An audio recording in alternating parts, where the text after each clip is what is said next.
Oh, Edwina, okay.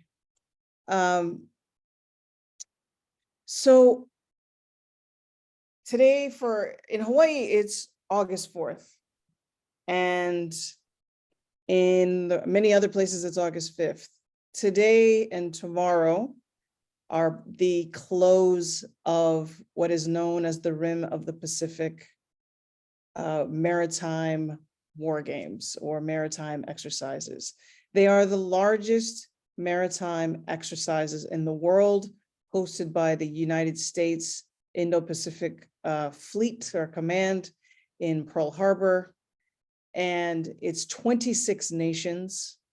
I've heard various numbers on the amount of surface ships that are here this time. It's anywhere from 46 surface ships to 32 surface ships. It's a lot of surface ships, submarines, 9 ground troops, and more than 25,000 personnel that have basically inundated the Hawaiian Islands over the past 6 weeks. As we were beginning this inundation, as we were dealing with the, we constantly live with occupation, militarized occupation in Hawaii. And many of you also live under either American occupation or some other kind of militarized occupation. RIMPAC takes that occupation to the next level. It creates an unbearable amount of detriment to every aspect of our life, the sound, the soil, the ocean, the fresh water, the birds, the whales, everything is threatened when RIMPAC is in town. And it's threatened by all of everybody else's countries coming to play at war. And one of our initial responses, and a response that we do for many things, is we ask artists in every genre to respond to how they're feeling, how they feel about militarization in the Pacific, how they're feeling specifically about RIMPAC, any other kind of militarized games or exercises that are happening as we play at war and build up this yet another threat, right? Another yellow peril in the Pacific to justify increased militarization. And so what we did was invite artists from all over the world, but all over the Pacific, to share with us their responses. And we've gotten a beautiful response. If folks are, if you're here and you haven't seen the online exhibition that has been running since June 29th, you can see it at byyoungsolwara.com, byyoungsolwarapacific.com, excuse me. I'll put that in the chat. And we just received an amazing amount, a wonderful range of visual art, poetry, videos, theater, all kinds of things. And we are going to have some of our artists and some of our kind of political activists who will be joining us a little later to share their work, talk about what motivated them to share the work that they put into the exhibit. And we are also going to allow folks, you can still use that thread. I might change the email, but we're going to still allow folks to continue to submit, not just for RIMPAC, but for how you feel about militarization in general, ongoing, because we're realizing that we can't just stop at RIMPAC. This was the beginning of a form of resistance that needs to keep going. So normally I would say, let's kick this off with the first person on the flyer, but they're not all here yet. So I'm going to start out with some other folks that are actually in the room, and maybe even invite those folks who were not asked to speak, but are here, right? So, because I'm very excited about that possibility as well. So of our speakers who are here, would anyone like to volunteer to go first on what about their work, and I'm happy to share screen to show their work. Or allow you, or I think you can all share screen yourself if you want to. So who would like to go first? I'm looking at Tale, Nick, Roldy even.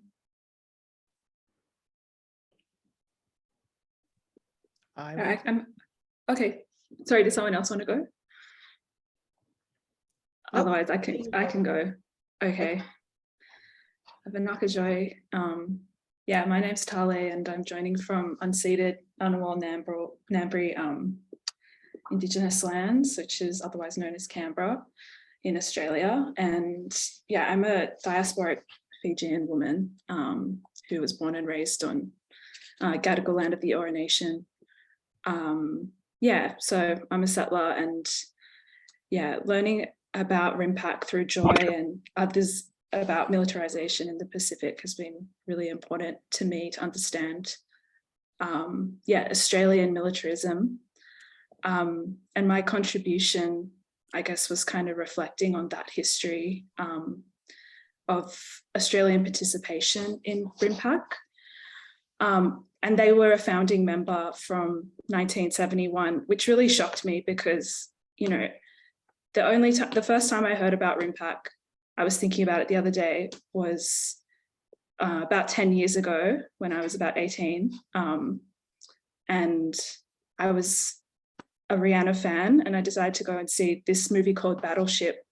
I don't know if anyone has seen it before, but that was my first interaction, which is very strange and abstract when you think about it, but it's like very Hollywood as well. And it was basically about, you know, the RIMPAC exercises, you know, talking about how it was like peaceful, but then there was like an alien invasion in the middle of it.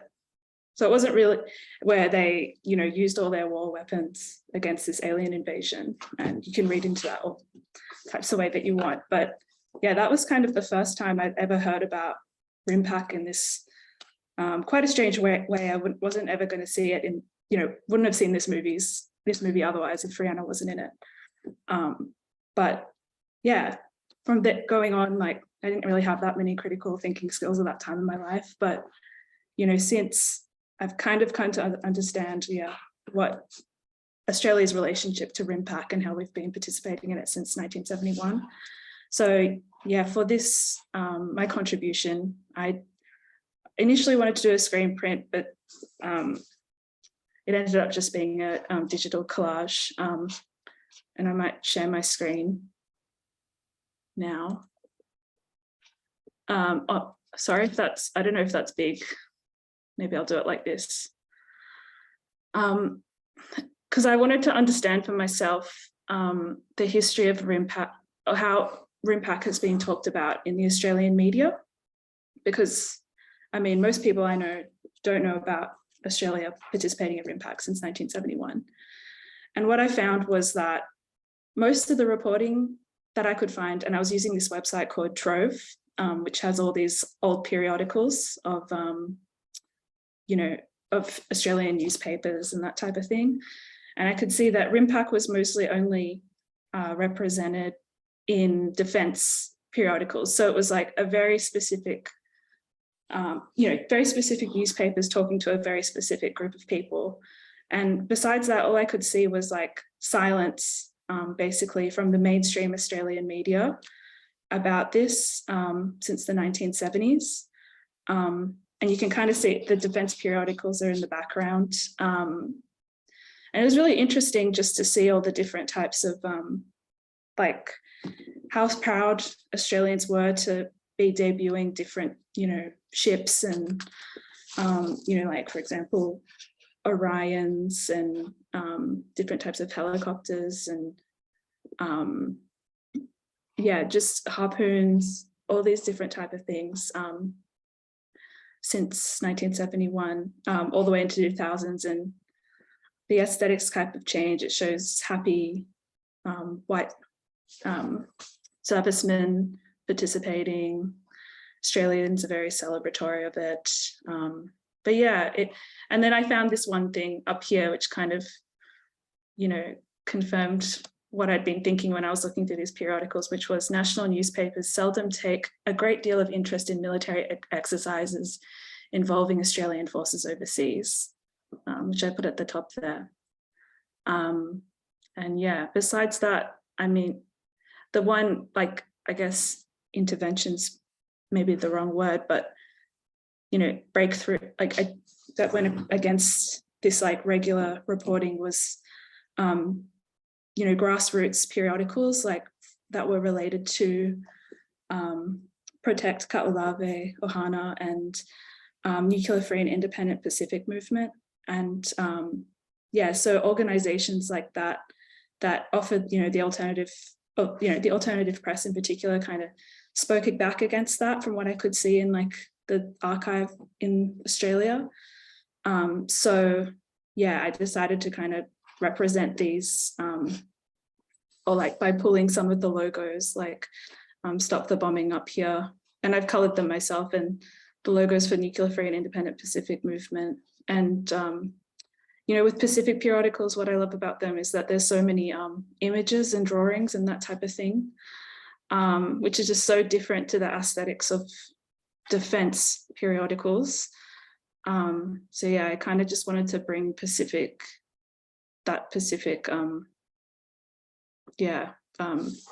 imagery to be seen as kind of like this interruption. And I thought that was really interesting when I was thinking about like circulations of media, and reflecting on it today, I guess I might just stop sharing there. But yeah, like we don't, even today in the Australian media, we haven't heard that much about it. And I don't know, I feel like with like the new Labor government, they're talking about climate change and having a First Nations foreign policy, but this issue of Australians participating in like the desecration of Kanaka Maoli sovereign lands is, completely appalling. And I think it really stands against, what the new government kind of alleges what they're about. It's like brown washing and greenwashing in that sense. I don't know. For me, this was just kind of good to take stock of how it's being portrayed, and maybe other people in the room would have more information on it, but of like that history of Australia reporting. But that's kind of what I found through this work. Sorry if I went on too long there. Well, that was perfect. Mahalo nui loa for that, for giving. My favorite thing about listening to artists is hearing their process and hearing how they came to the decisions they made with the work that they're doing. You see a collage, and honestly, people will make. I'm always surprised when I listen to the artist and how other people interpret what you did. So thank you so much. And as an archivist myself, like using the deep dive in the periodicals and manipulating that to think through an issue, which is what we do, right? We're thinking through a problem that seems insurmountable. So how do you think through a problem, right? Artists use art to problem solve, right? We're thinking about possible ways of addressing an impossible situation, right? In the realm of art, we can be impossible. We can imagine the impossible. Mahalo. Nate, did you want to follow Tale? Wow, that was really brilliant. Tale, thank you. I'm a little intimidated actually to follow up. There's so many things like I would like to speak to from the presentation. First off, Joy, thank you so much for convening us. Hafa and Sanamasi, everybody. I love this idea that this is going to be a living exhibit, a living community of expressions, articulations about, things we want to change in our colonial realities or in our heavily militarized, hyper-militarized homelands. So I'm really excited about that. And maybe I can, I love that idea. So thank you. But Tale, I love that your work is just so powerful.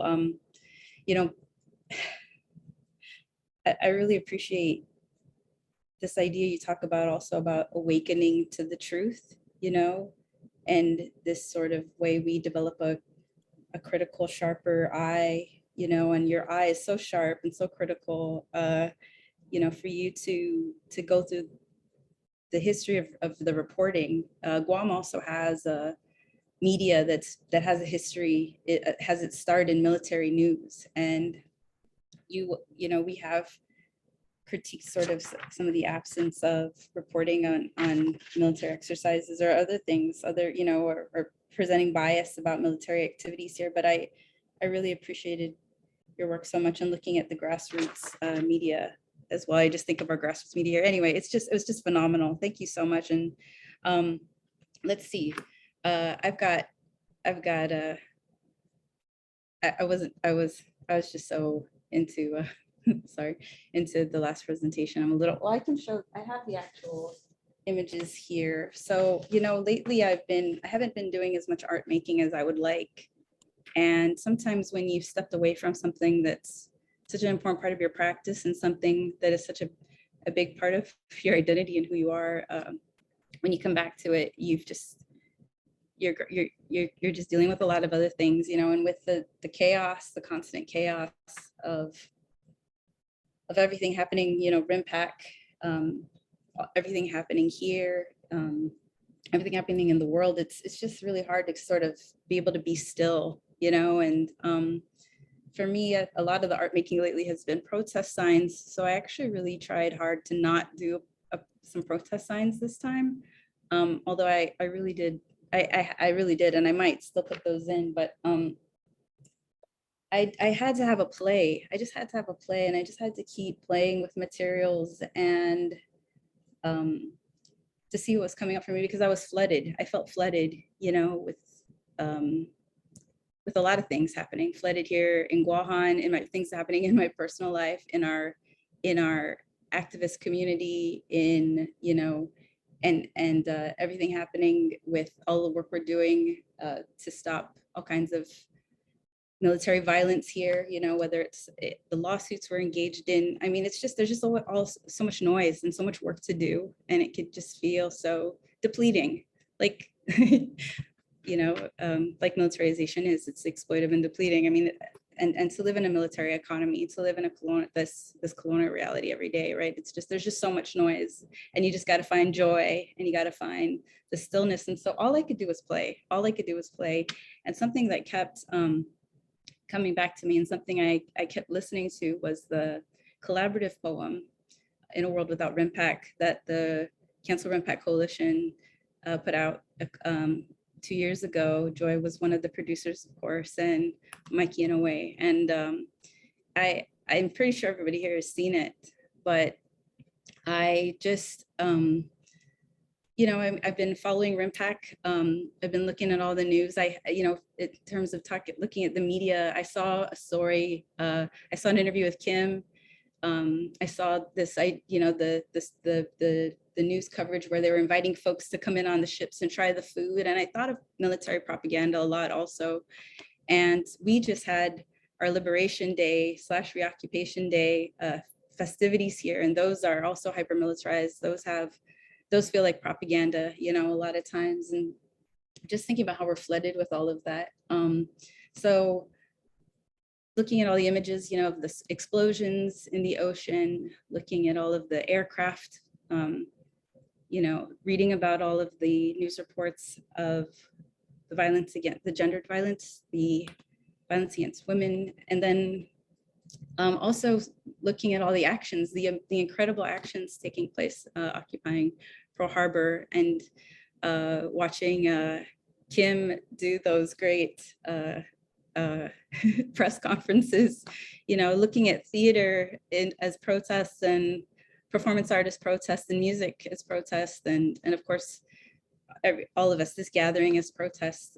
It's just such a powerful place to draw love and strength and inspiration from in all this chaos and noise. And so I just deeply appreciate being a part of this project, being able to meet all the amazing artists and activists of byOungsolwara Pacific, working with Joy and our friend Isa with our Commonwealth 670, and just seeing all the amazing work. It's just been it's been great to be a part of this. I'm very grateful.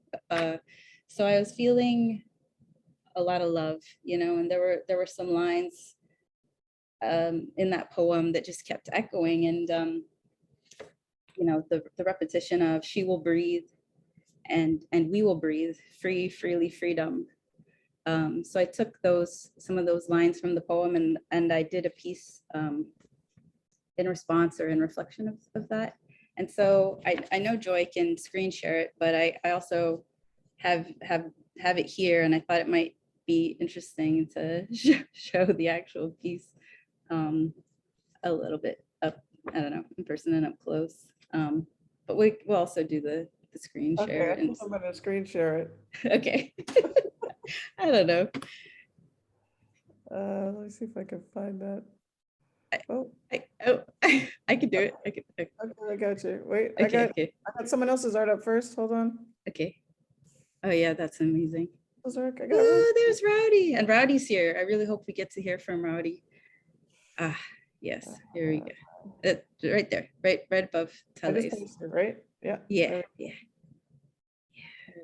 There she is. Yeah. So the one on the right is the first one I did. And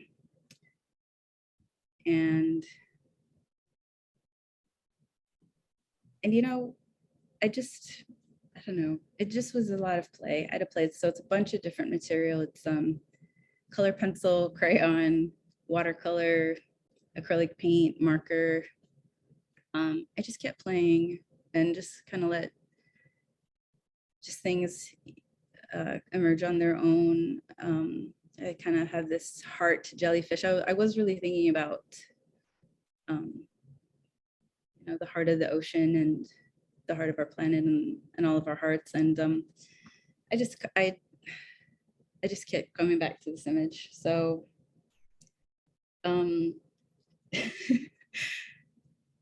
then the second one I did, actually, I ended up not submitting. I don't know if I should show it, but I ended up not submitting it to the exhibit, but it sort of, it looked like a person drowning. And I mean, because I did feel flooded, and I did feel like I was drowning, you know. I mean, I think we all feel that way from time to time, and just completely exhausted. Yeah, just surviving every day and dealing with everything we're dealing with in the middle of a global pandemic, which people also want to pretend is over. So then here on the left is a second version, She Will Breathe. And I have, it's a watercolor, it's also mixed media. So it's got watercolor marker, color pencil in there. But I thought this was definitely a more powerful, empowered image of the ancestor or the spirit or the, you know, the embodiment of the ocean, the embodiment of freedom, the embodiment of true liberation, you know, and also our journeys as people. So there's canoe shapes, there's blood drop shapes, there's roots and veins and currents and omelet and seaweed and waves and pottery patterns, pictographs of turtles and people. There's all this different imagery and a lot of coral reef kind of just layered on top of each other. So that's basically everything in a nutshell. You know, I did want to share one story. We were hoping to do a Cancel RIMPAC action, and we couldn't. It's just been hard to find like a space to, you know, to have. It is hard to find spaces to have these conversations. There is some resistance or obstruction, and it just reminds me that we have so much work to do to create spaces for these kinds of conversations, for this kind of critique and analysis. So and to be creative and to, you know, yeah, connect over something else, something other than the violence. I mean, we're looking at the violence constantly. We can't unsee it. We can't unsee the truth. We can't stop looking at it, but we can choose to respond with, you know, all of these powerful intentions and with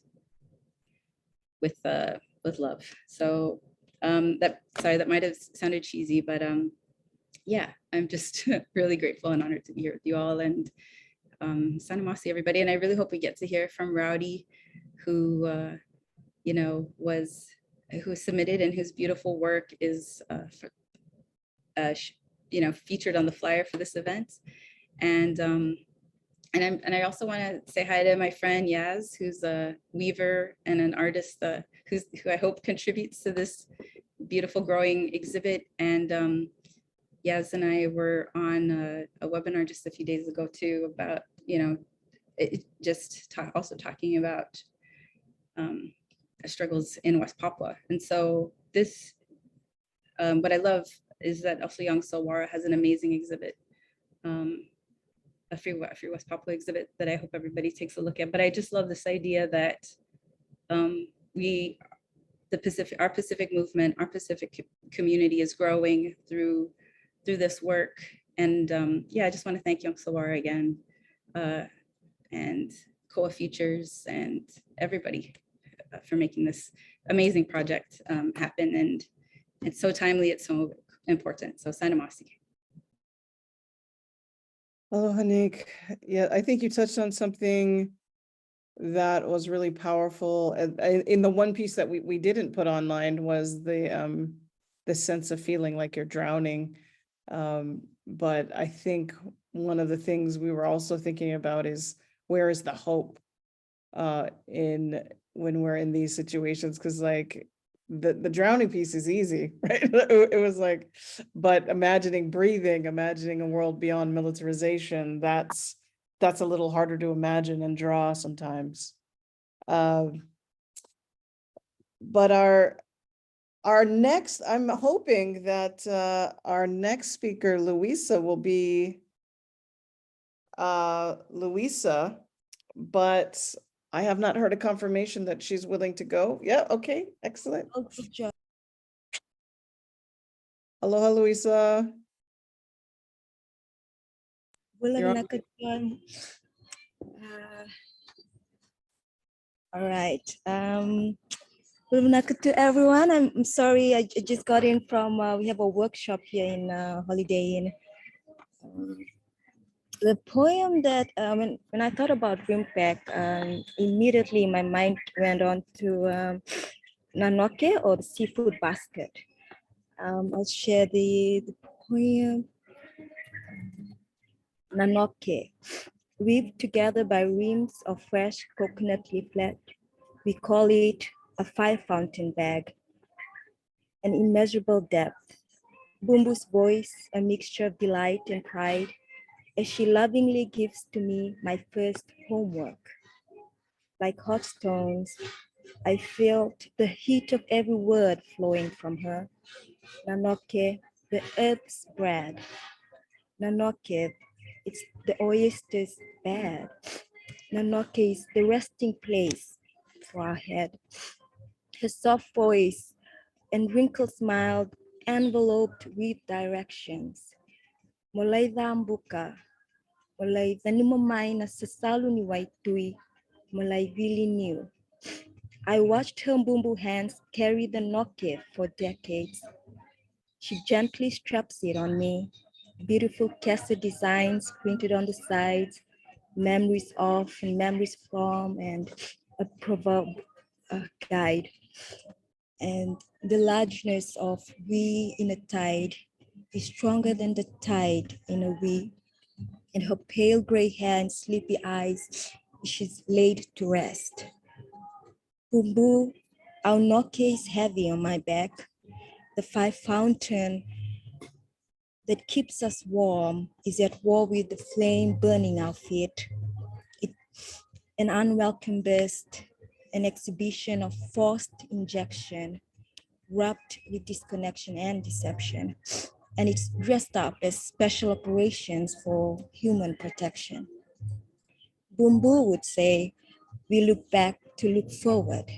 Our noke is our home for living creation and their generations, a combination of determination and willful migration. And that's the end of the poem. When I was writing it, I was reflecting on RIMPAC, I was reflecting on military exercise in the region, mining, transporting, and digging up the seafloor for rare earth minerals. And it took me to a place where when you disrupt the ocean floor, you take away the marine animals' food source and their habitat, but also you take away the seafood basket from the communities. You take away the process of traditional cooking, the indigenous names and the cultural linkages from where, you know, these marine lives, they are our relatives and linkages on land, and we work alongside each other. And so when you destroy the marine life, you also destroy the knowledge and the relationship. And that led me to questions around assessment, tools of assessment, criteria of assessment, why assessment. Some weeks ago, I was in a training where the facilitator talked about the self and how it can be an object of assessment. I went home on that day with a heavy heart, and I reflected on that. And I asked myself, when was the time we as Indigenous persons were ever not assessed? Our minds are assessed, our spirits are assessed, our body is assessed, our story assessed, our ocean assessed, our land assessed. We are in a constant object of assessment. And I know that, you know, I'm cautious with the assessment, and I know that it's a source of evidence of the impact of, you know, disruption and the destruction that's happening in our communities. But also, I feel deeply in my heart that saying no should be enough. That there is value in saying, you know, no, we don't want this. That should be enough. Because then we create, I feel that they assess us, and then they ask us for evidence. And I thought that was a point where I was like, wow.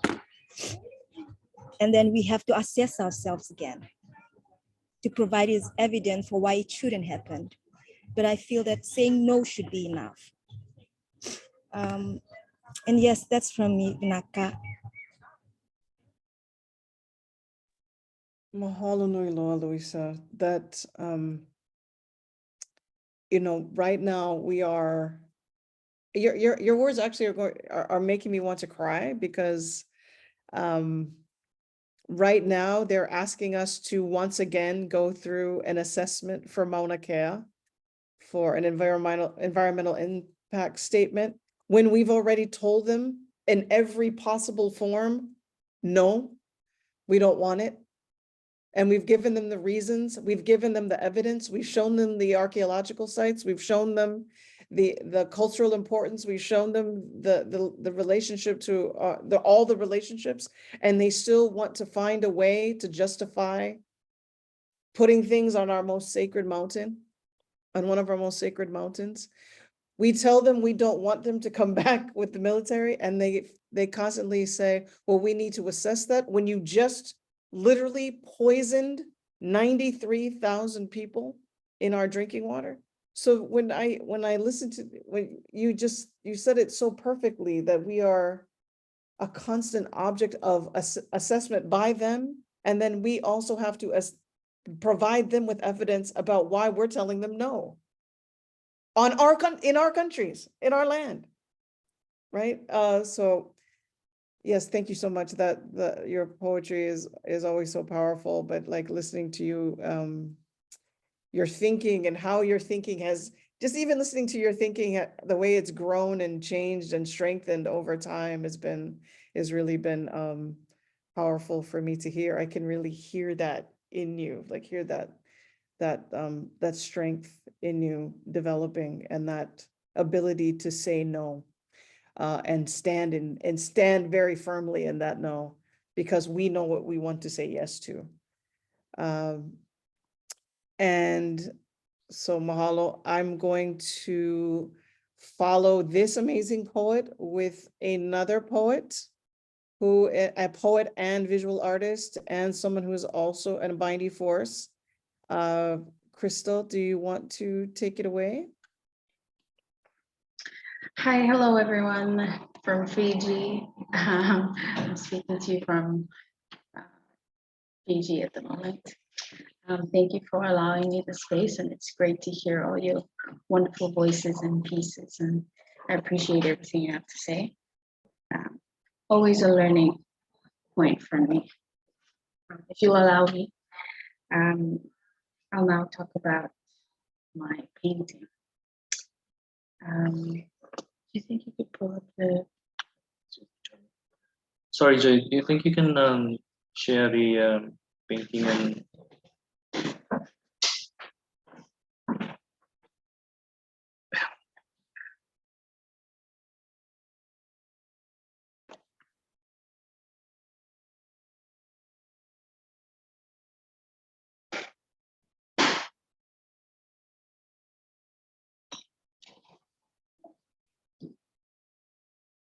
Okay, thank you.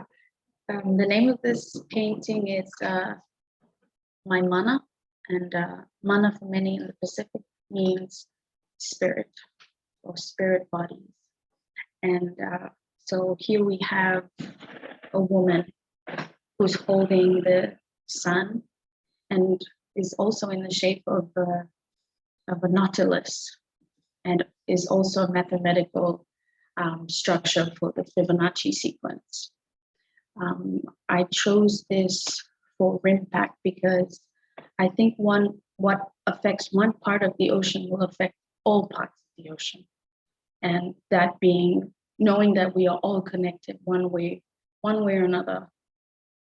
Wherever it is, we are all going to be affected.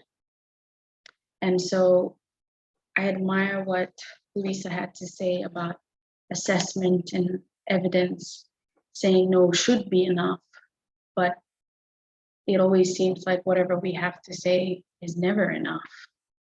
And other than that, this painting is also to symbolize the light and dark times and where we are right now, fighting to find some kind of leverage and still trying to find our way through navigation and understanding our own place and where we stand with our values and with where we are in this world.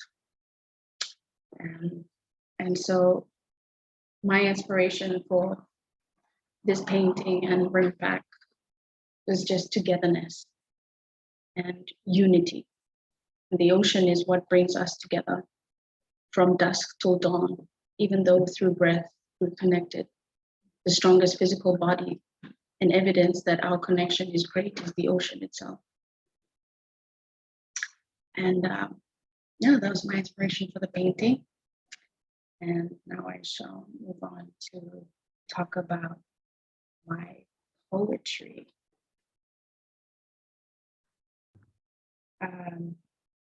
My poetry is called My Mana, My Home.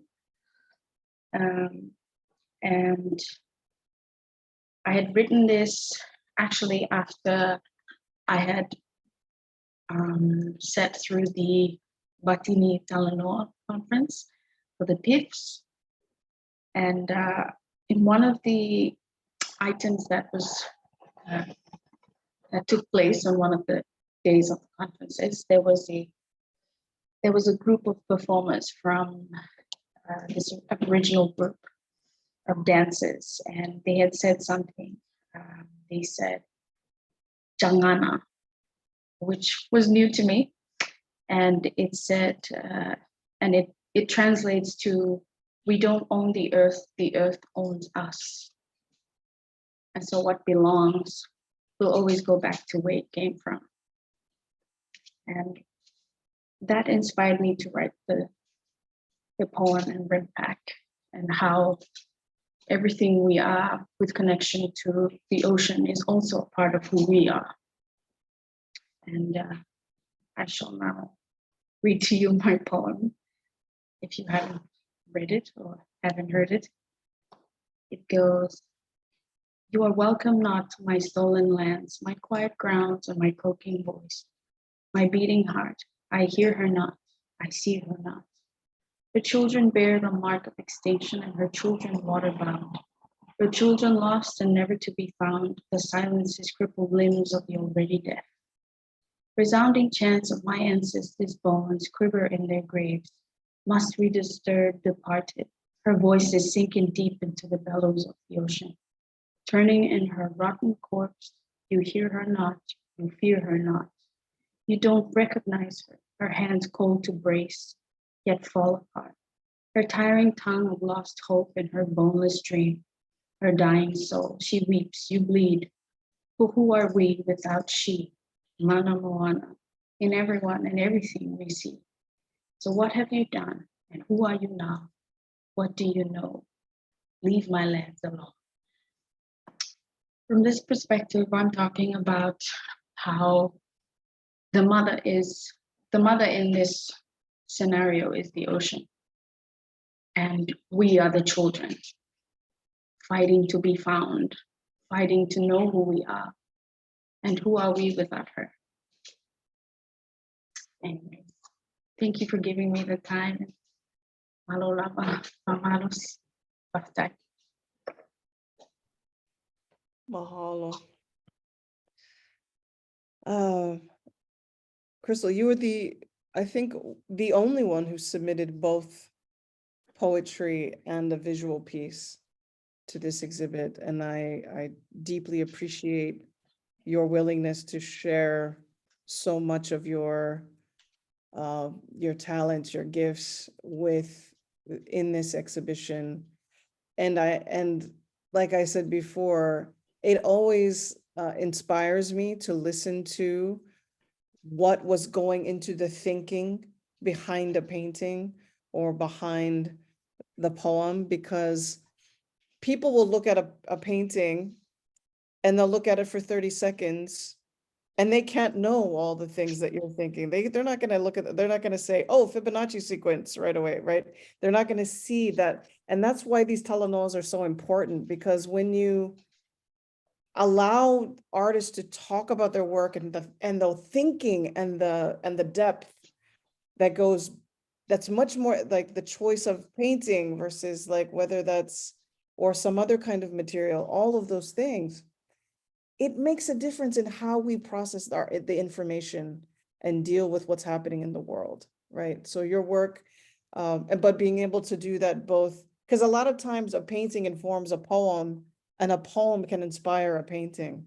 So they go together, those two pieces work together, both speaking about the role of ocean as mother, as parents, and who we are as people, who we belong to.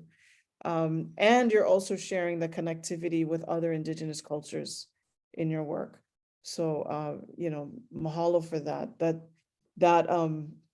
I really loved reading about the Fibonacci sequence when you submitted it. And I was like, oh, this is great. This is, when we bring in all these different other ways of looking at what is on the surface a very simple piece, but has all of these layers, right?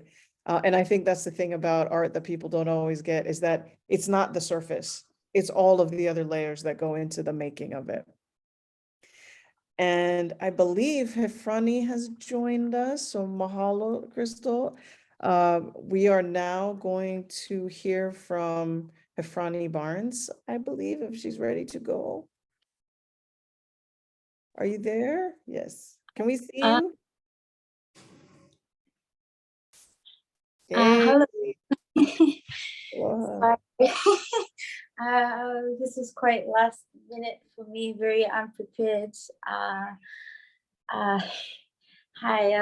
this is Take your time.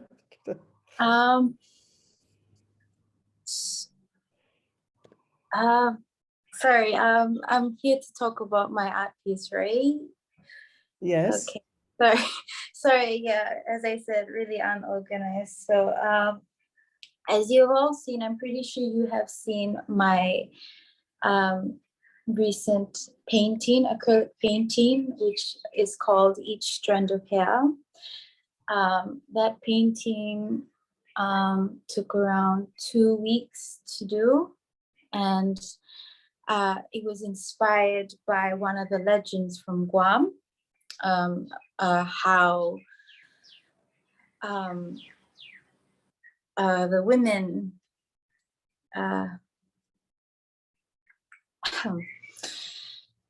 okay, sorry. The painting draws its inspiration from a story about how we love and can save the world. The story goes on from the old days, from the land of Guam, when the people lost their connection to their ways, and the rain could not come, and the people grew wild with hunger. A giant fish determined to destroy the island, beginning to eat. I'm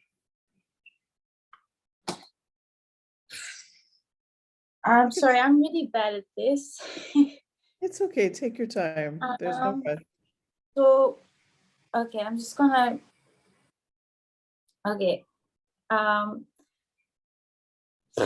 This is my first Zoom meeting and exhibition about the art piece. I'm just going to rephrase it, pretend I didn't say that. This painting, Each Strand of Hair, was inspired by the legend of Guam, about how these women offered their help to the men who were trying to protect the island of Guam.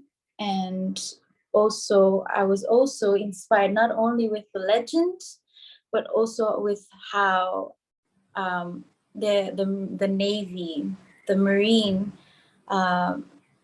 who are trying to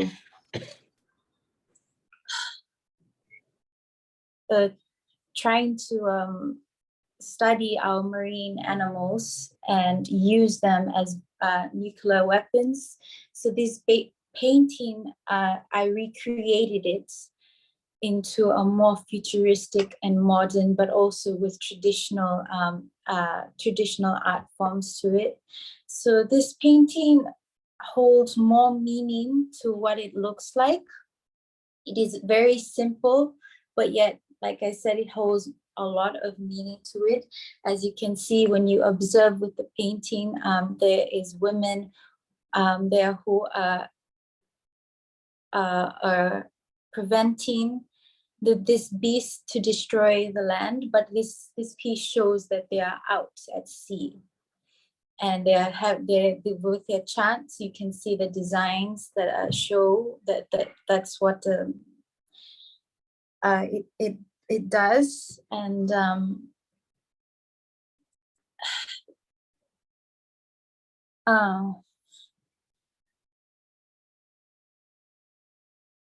yeah. Yeah, so sorry about this. I'm very kind of disappointed at myself right now, because I could have done a better job with explaining. But all I can say is, as much as I want, as I try to explain what this piece, the meaning of this art piece, Each Strand of Hair holds, the painting itself has its own voice, and with the painting, it has, for people's different perspective, it has many stories to tell. So what I'm trying to say here is that, as much as I want to explain how this story, what the painting is all about, basically it has its own voice. So yeah, I hope I explained. Anyone have a question about the painting?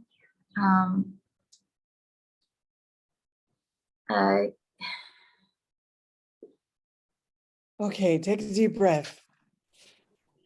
Sorry, Joy. I think I'm Do you have a my question? no, I just want to appreciate Hefroni's painting. As you can see, it's in the background. Yeah. It's really huge. It's really huge, and I really appreciate the level of detail and the effort putting in, like into putting that piece together. Thank you so much, Hefroni. Thank Um, you. yeah. And sorry, I stole the painting from. Which you're I did now ask going for to permission from you, spend her but lots of yeah. money. Yeah. Stole the painting Thank and you now so much, Hefroni. Yes. Thank you. yes, Nick, you have a question. Yeah, Hafrani, Sanamasi, thank you so much for this painting. I immediately recognized what it was when I saw it on the exhibit page, and this is my favorite story. So I'm from Guam, I'm Chamorro, and this is a story that at one of the stories in the painting, the story of the women who saved Guam. They cut off their hair and they made this net. And this story, when I was a little kid, was my favorite story, and it's still one of my favorite stories. And it is used often, like a lot of, there are activists who have referred to it in terms of women fighting against the military here. So I just love that you made that connection in this piece. I'm so grateful for it. And you did a wonderful job talking about it and speaking about it. And yeah, just thank you so much. I almost made a piece about the legend myself, and I didn't. And but seeing it, I just thank you so much for sharing it and for being here and for sharing your thoughts. It's such an honor to meet you. And yeah, it's an incredible work, Sanamasi. Thank you. Yeah, as much as I wanted to explain this piece properly in my head, it's, I guess, like I said before, the painting does the job. And it has, like I said already, the painting has its own voice, and with different people's perspective, they would think of it, and yeah. So that painting took around 2 weeks to do. I was very inspired by the legend, and also with the marine and the testing, the testing on our marine animals, and a bit like, and while painting it, I really enjoyed the process of painting this art piece. For the Pacific, I want to embrace not only just traditional art, but make the Pacific art more modern and futuristic. Well, for me right now, it's with futuristics and all. So yeah. So thank you. I'm really honored to be here as well, and my first Zoom exhibition to be here. So thank you. Mahalo, Hafrani.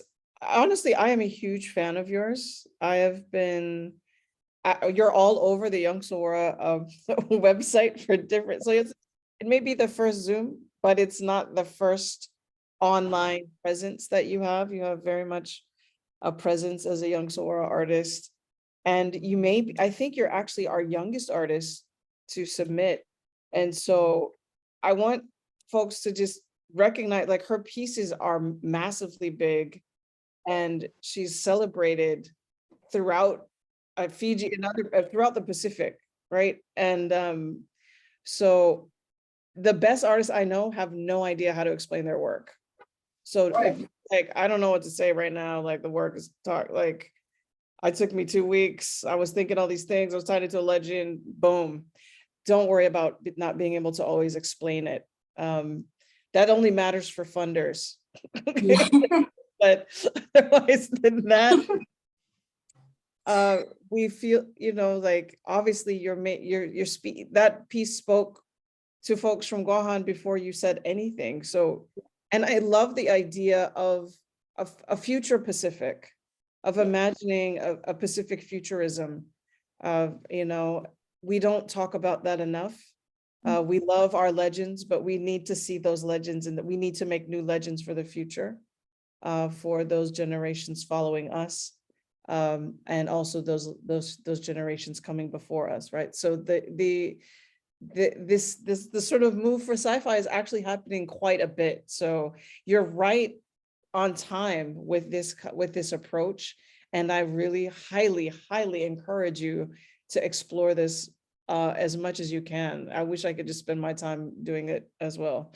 But Yeah, mahalo, thank you. mahalo nui loa. Thank you so much for taking the time to submit. I know it was a bit of a scramble, you know, but just know that RIMPAC's coming around in 2 years again. So you have plenty of time to make another one.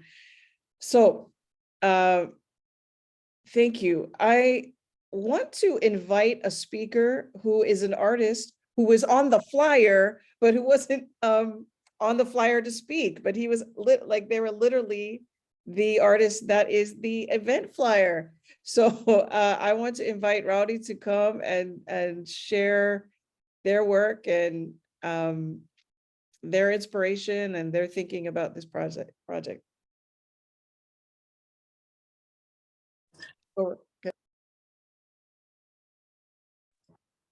Hi, hello, Hafade, aloha, talofa, noaie, bulabinaka, yokwe, all the beautiful languages that come from the ocean that connects us. Kwahusi Rowdy, thank you so much for having me here and for using my photo for the flyer. It turned out really beautifully. I love what you did with it. But I'm calling from the island of Guahan. I'm here until next week and then I'm going back to Seattle, which I'm really sad about. So I've been trying to. You're going to Seattle too? What? We're going to be in Seattle next week. Oh my gosh, cool. We should connect because I will be there. How long will you be in Seattle for? From the 9th to the 13th. We can talk about it later. Okay, cool. Yeah.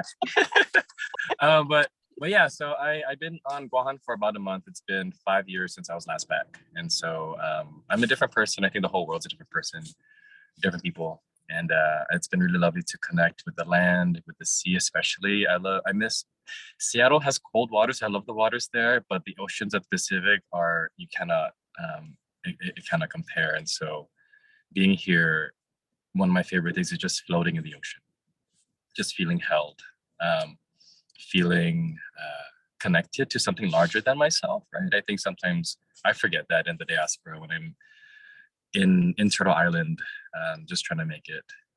But I appreciate Hafrani's work and also about sci-fi because I think that's a lot of the work that I want to do. I love our legends. I love remembering, but I also want to. This was a phrase spoken by some Maori practitioners that we have to speak ourselves into the future, and I really love that. It really helps guide me in thinking about what I want to see. And so the art piece that I made is a digital portrait that I was just thinking about. I was in Seattle and I was just like, I want to be in the water, but I don't know how to. And so I wove a paper net. So the net you see when I wove it myself, or I made it myself out of paper string. And I was thinking about my dad a lot. My dad was a fisherman and he used to take me on the reefs to go fishing. And it's been really lovely to come back to the waters this way. And, but it's also, I want to think about what is it that I want to give to other people too. And I love what you said, Joy, that art is a place where imagination can exist, where there's so much possibility. And so I think I really appreciate artists for dreaming and believing and hoping, right? There's a lot of grief, yes, a lot of anger, but also a lot of hope. And I really want to send our hope a lot, especially in a lot of like things that we fight for. We fight every single day. But I also hope that we get to rest a little bit, and art allows for me to rest for a second, to be in someone else's story, to know that I'm not alone in my story. So I created this piece. It's called Taladza 3000. So Taladza is the Chamorro word for throwing net. And I say 3000 because I wanted to see something in the future. What would it look like if we as Pacific people had all autonomy to be in the ocean as much as we want to, and not have to ask permission from these outside forces to give us access to something that was always ours, right? Or not always ours, but like we were part of, right? And so this is just a way for me to center myself in a story, in a Chamorro story, in a Pacific story, one that isn't a response to colonialism, but it is there, but it's a response to my indigeneity. centering that first, because I know sometimes as an artist, I would fight and make stuff that could push back against things. But I would always want to give spaces for imagination and like play. Like if RIMPAC can play, we can play too. And I want us to play with our imagination as much as we can, because we were ingenious people. Our ancestors were so smart and beautiful, and they traveled oceans. People, and I'm just like, I don't think I could do that. I'm a land person. I like to stay on the reef. I don't know. Being in the open ocean is a little scares me, but I'll stay on the reef. You know, I'll weave some things. Like today, I wove this little fish or two. But yeah, no, thank you so much for allowing me to share this and to be connected to other folks who are also wanting to protect something that is so sacred, so powerful. And whenever I cry back in the States, wanting to be back in the Pacific, I always think about the ocean and the beautiful phrase that the ocean is in us. We cry and sweat salt water. And so I always believe that the ocean is healing, and the ocean will come back and overtake, not overtake, but like the tides. It's like back and forth. But as Pacific people, I think we're learning again how to navigate that. And I really appreciate all of you for continuing to be guiding stars for us to navigate this really immense ocean. So yeah, that is all I have to say. So thank you so much for receiving this.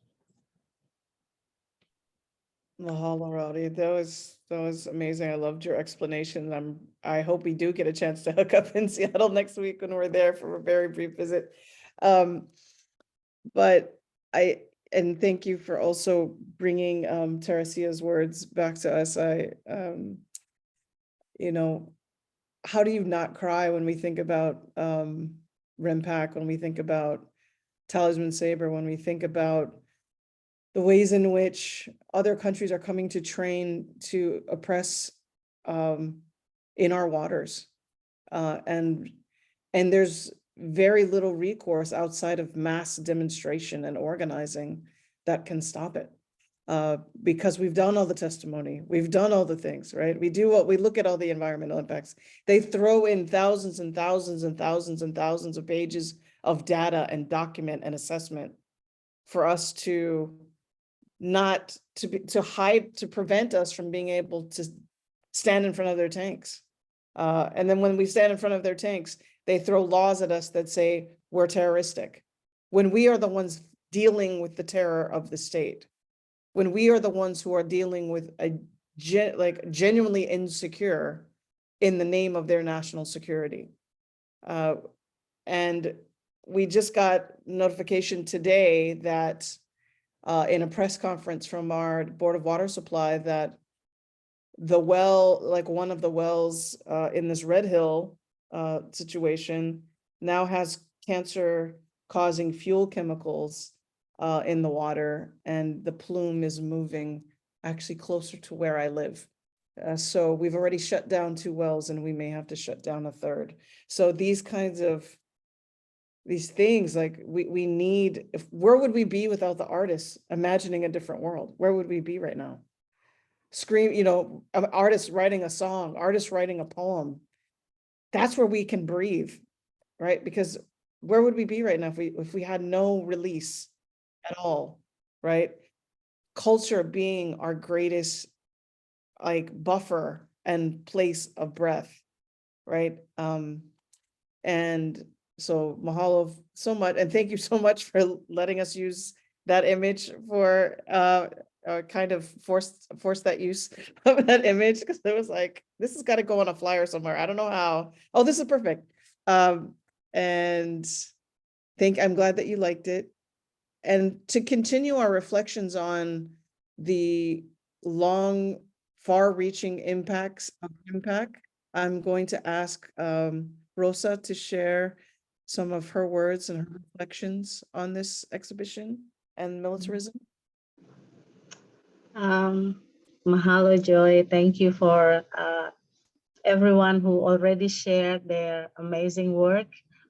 I'm a bit, I'm not really an artist, but it was a challenge for me to, when I was asked to prepare something, And for us in byOungsolwara, West Papua, it's a bit a challenge for us because we only knew about RIMPAC recently, but it's already ongoing collaboration and training of military around the world. And for us, it becomes very important because Indonesia, as you know, that West Papua is occupied by Indonesia, and it's run under a very militaristic approach.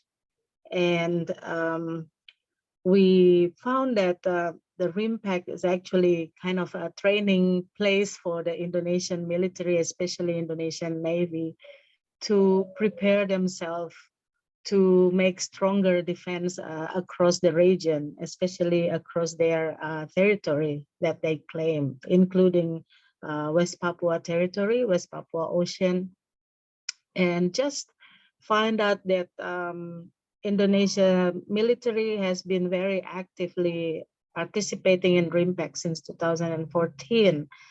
And it's all related to the defense policy of Indonesian government to protect the territory, especially around the West Papua Sea.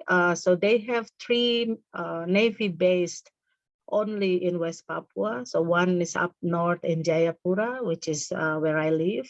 And then one is on the southern part of West Papua, very close to Australia border, where my parents came from. So that's basically our customary territory. And then the other one is on the western part of West Papua, which is the closest one to other side of Indonesia. So from this position of putting the base, Navy base, it's very clear that they want to actually kind of claiming us. And if I can connect with the painting, the work done by Roldi, I feel like we are now, if I can see from the other perspective, that you put very nice reefs, coral reefs, and this is beautifully done. But from when I first time see the picture on the flyer, I said, oh my God, I feel like my life is so squeezed by all of this chaosity. And that's exactly what the situation now in West Papua, where all these military operations, not only Air Force, military force, but also police being militarized, and also like Navy, Indonesian Navy that regularly have joint training with other military across the Pacific or in the region. So I think this is what the situation of West Papua right now, that in the meantime, the West Papuan are busy with struggling for self-determination, political recognition, but at the same time, we are already surrounded by this operation, and we didn't realize that until recently, that we oh wow, we are so busy looking after our internal inland affairs, and we didn't aware that something also common surrounding our ocean, and it's kind of try to trap us. So I feel like West Papua land is being squeezed and trapped with this all operation. So I didn't have any artwork, but I always inspired by our traditional weaving bag, and I can show you. So this is one. I hope this is our traditional bag. Oh, maybe I don't have to use the filter, right? Let me turn off this virtual background. So sorry. No, okay.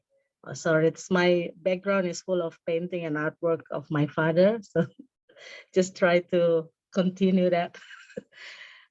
So this is the traditional bag made of bark. So this is the bark.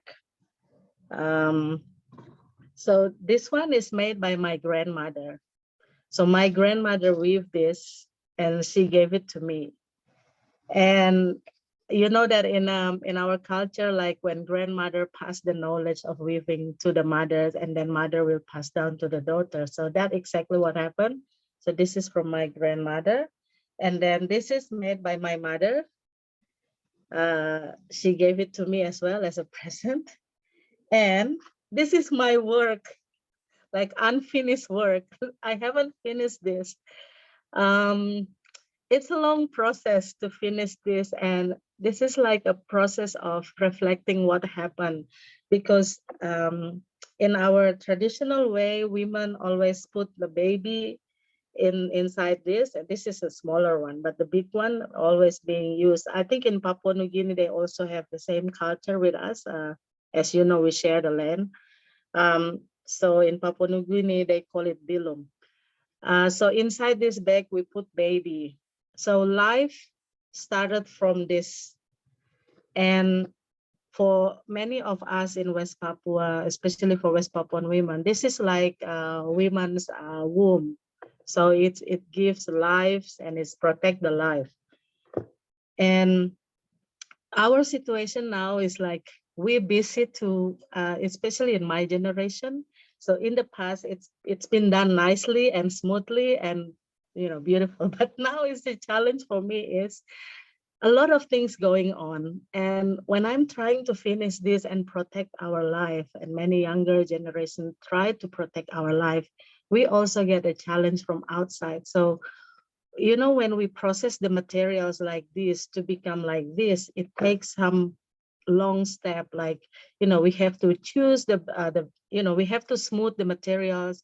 We have to have certain process of putting water and make it smooth, and then try to make it like like this, and then you will weave it like this.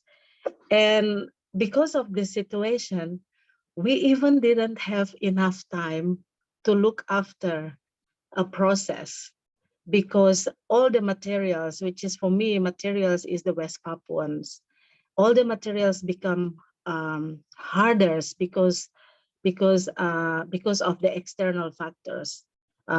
If we talk about this one, if we put it too long outside and it's getting too much air and it becomes hard and it's difficult to weave. So that's exactly what happened right now. Like many younger generation in West Papua, we didn't connect to our roots very much, because when Indonesia occupied us, they take a lot of aspect of our values and culture. So we kind of, the younger generation is kind of a lost generation in terms of their connect to the culture. So now more younger generation try to find out what kind of roots, what kind of identity, and that's a learning process they've been doing and try to weave the life. But at the same time, the challenge is still coming. So I was thinking about presenting something like, making a nice picture and the story, but I didn't have time, like a lot of things going on. And at the moment with the highly military operations inland, like almost 10,000 military forces being deployed almost every year since 2018 until today. And we have more than 60,000 internal displaced peoples have to leave their village and seek shelters and safety place. And then Indonesia came with the policy of a division of administrations in West Papua. So it's a kind of, they breaking up our life. Like if this a nice bag that already, they come with the scissors and they cut it and make it, just break it, and we don't have something to hold in our lives. So our challenge now as a younger generation is how to repair that traditional bag, repair our life in the middle of this situation. So I really appreciate the artwork that all of our friends put on the exhibition. It's a kind of connecting each of us with the issue, with the challenges, and it actually speak to all of us and connect us. As you all say that, you know, the ocean connect us, that exactly what happened right now. And even what happened now in our ocean is kind of fear us because of this. You know, I watched the movie Pacific Rim, and I was like, wow, this is exactly what we are facing now, you know, that alien powers came and want to destroy all of us, and we cannot trust anybody. Like, we have to really trust ourselves and strengthening our internal community, our indigenous community, our you know, our place where we live, and try to weave ourselves together and protect ourselves. So yeah, I want to leave it there. Thank you. Mahalo, Russell. That was so powerful, and that's beautiful work.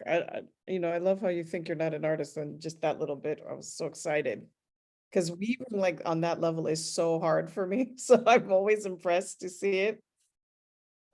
If the village was relying on me to weave a basket for them, they'd be very hungry. So I've tried. It's so hard, but like that level, and I think you touched on something that was incredibly important. And of course, now I'm going to have a coughing fit. Excuse me. The metaphor of, it's not even a metaphor, the literal breaking of bags that you need to hold your children, to hold your food, to hold your possessions, to hold your life, to be cut, to be severed from that. And how do you consider, how do you figure out how to repair that, right? Is an incredibly powerful metaphor, because we know how hard it is to mend a net when it's cut in the middle, right? It takes an expert, it takes a specialist, but more, it takes time, and it also takes the material. Now, we also know that Indonesia spends a lot of time. Thank you, Kim, for bringing me water. Takes a lot, actually goes out of its way to destroy the materials you would need, right? Much like in Israel, they destroy olive trees for Palestinians. Like, the things that are most precious to us is where the investment in destruction is. But we know that we're still going to try and mend those baskets, those, right? We need those to live. I'm so sorry, I'm having this, like, a major choking fit. But I do want to also invite, there's one more person on the call who's not listed as a speaker, but who submitted and just did some amazing theater for RIMPAC just this week, and roped me into it. Every year on July 31st, we have an event called La Ho'i Ho'i Ea. That is a Hawaiian national holiday because in 1843, some British guy got mad that our courts didn't side with him, and he decided to seize the kingdom of Hawaii and burn all of our flags. And for 5 months, we were occupied by a British, some random British man. And our king turned to this guy's higher up in the diplomatic way, right? Through diplomacy. And that the other British general, Thomas, came and told the other guy to hit the road, and we were able to restore our sovereignty. And we celebrate this every year.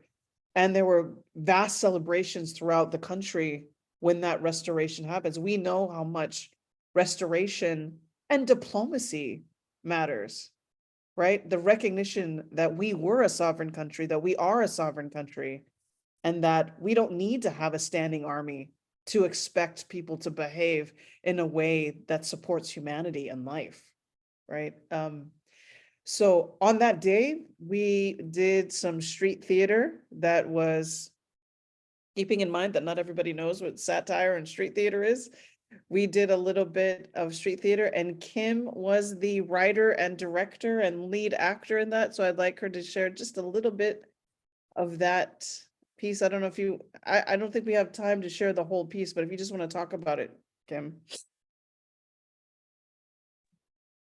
Well, hi everyone. Thank you for this beautiful gathering. Yeah, I guess when RIMPAC began, I had this idea, like, how do we stay sane? How do we stay sane during RIMPAC? Because it's so devastating, as so many people have pointed out. And I ended up kind of reaching back into my old bag of tricks to think about humor, you know, because I think one of the main things they depend on, they think we're stupid. You know, they keep talking about the destruction of the reef through these amphibious assault vehicles as if it's some kind of environmental program.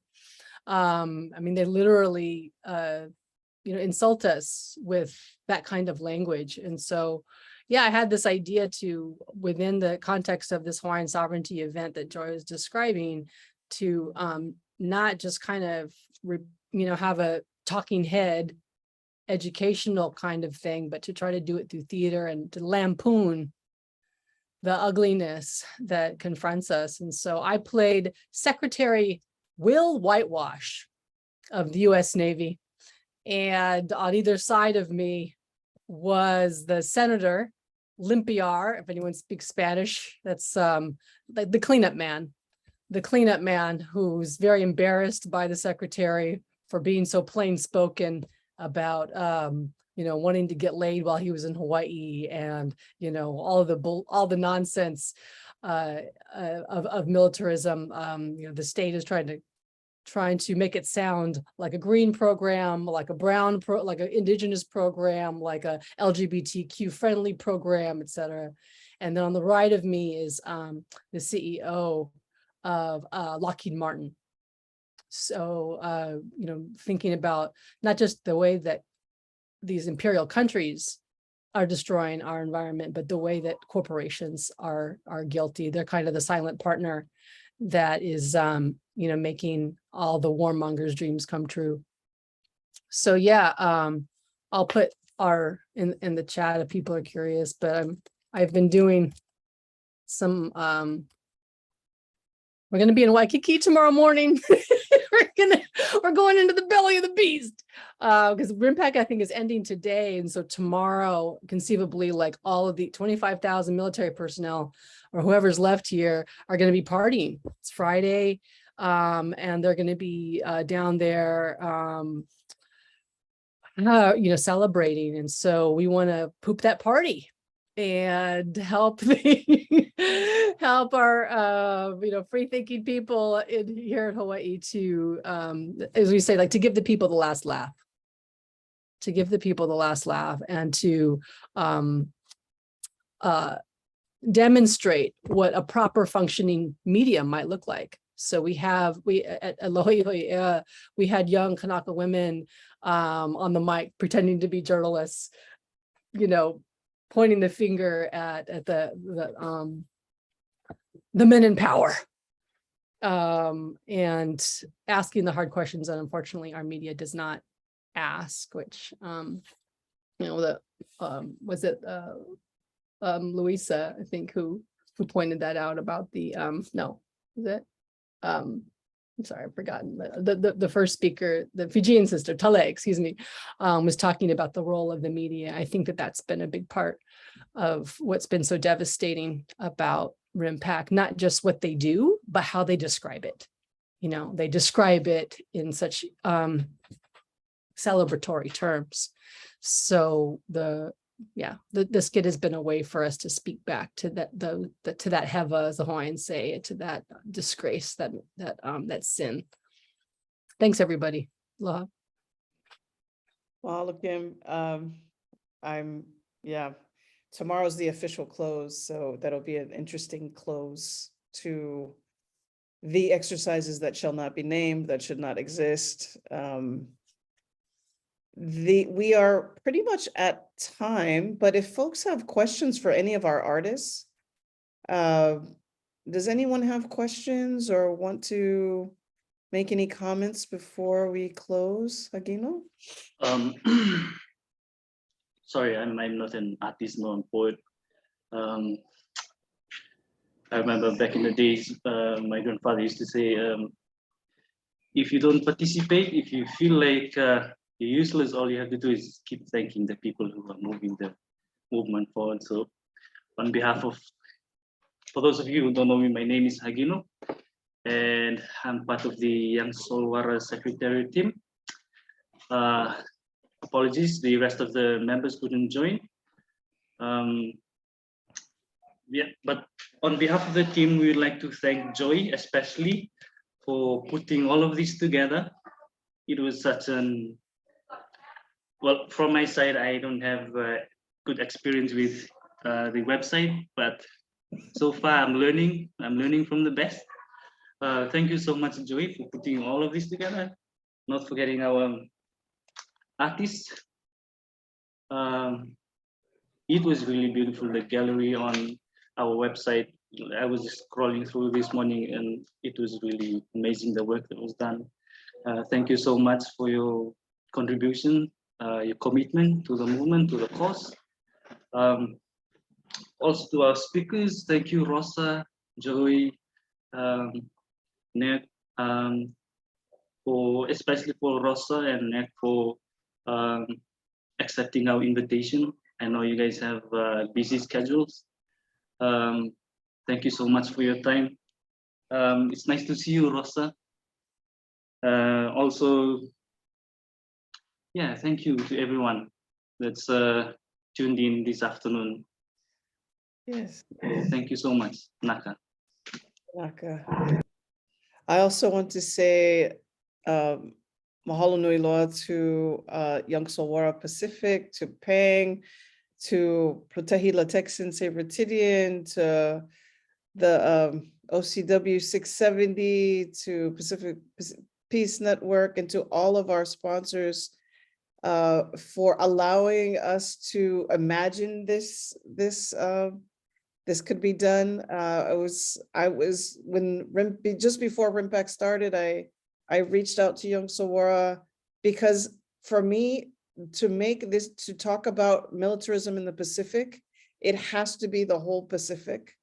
It has to be all the people who are impacted. So there are many people that were involved from Japan and Korea and Okinawa and other parts of the Pacific that aren't on this call, but who contributed to this, which shows the far reach and the importance of us being able to talk about peace. One of the things that a good friend of mine just talked about today, earlier today, is that they've actually, when we speak about peace, they want, and we want to talk about the actual impact on our environments, on our landscapes. They call us terrorists and they try to shut us down. They've actually weaponized and believe they have the claim to the word peace, as if peace comes at the end of a gun. Peace does not ever exist at the end of the barrel of a gun. We know that all of these exercises, all of this military readiness is to secure economic, capitalist trade lanes. It is for the extraction of resources, whether that be from the bottom of the ocean or in our most sacred mountains. This is about extraction of resources and capitalism and protecting property. That is all the military is doing. It is protecting military abroad for corporate folks. The police protect property domestically. They're one and the same. We know that this is what this is, right? So let's stop talking about this as some issue of security. They're not securing us. They are securing trade for themselves. And in the process, they have no problem poisoning our waters and devastating our homelands. And they will do that because they believe there's always another frontier. And we know that this is our home, right? And so mahalo for all of you. You know, it is definitely my goal to have this go on. We will be hopefully bringing up folks from West Papua and Kanaki and the Solomons and all of the South Pacific to come up to Hawaii in 2024 to have a Pacific summit and disrupt the politeness that we're supposed to have around the occupation of our countries. So thank you again. If you still want to submit work, please submit work. If you have friends that want to submit work, I'm always checking the website. So, and I will be happy to put it up, and we can even expand it to beyond RIMPAC, which is what it's going to become. So thank you. Just any other closing thoughts before we close for the day? Nope. Okay. Mahalo, everyone. Have a wonderful day. Wonderful day, night, evening, morning. Hagino, if you can stay on for a little bit longer after we close, and Nate, if you could stay a little bit longer after we close. Okay, we're going to stop the recording. All right. Okay.